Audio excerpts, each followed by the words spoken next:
Hi guys! This is a new episode of a series that I call The Hobbyista. Char.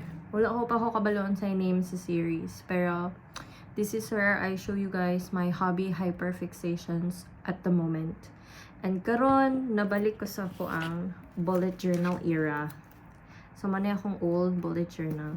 Anyway, nagyumo ko 2026 na bullet journal, guys.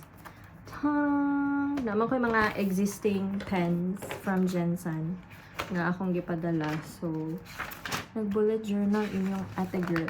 See? I have so many trackers na. Very nice. Dang. And, karon gikan mi nangaon sa Sultan Al Arab. And, naka-discover ko kay kabalo na day sila sa ani og stationery shop. Oh my god, walking distance lang siya, guys.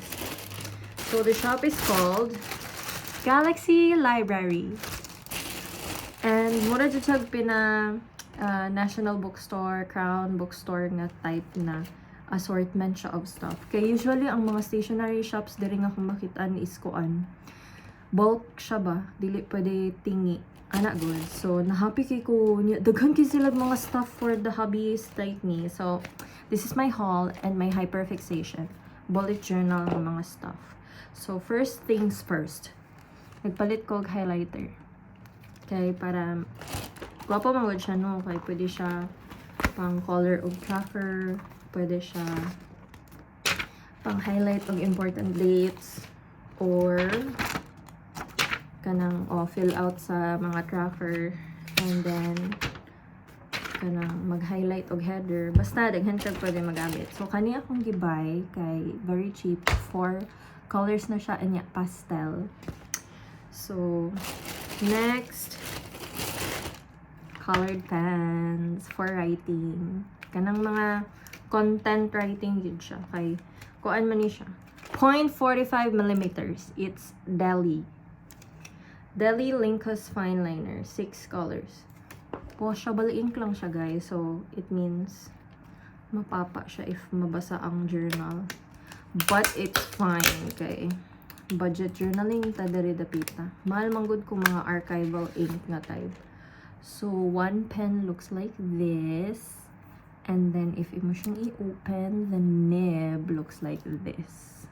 It's very fine, perfect for writing. And naasid sila fountain pen dito, guys. But that is for another day of hyperfixation. And then, nagpalit ko ruler. Okay, cute siya. Pang draw og circles sa akong bullet journal. And small lang siya. Dako mo gud ang ruler na naa diri. And washi tape for borders and page markers. I bought 2. This is fall themed. Nagafocus ba? Yeah, fall themed. And this is color blue. Very nice yung design. So additional na siya sa existing stock kay Ate Denny. I don't think they know it's a washi tape, pero this is what they had and what I'm using. So tulo na siya. Yay!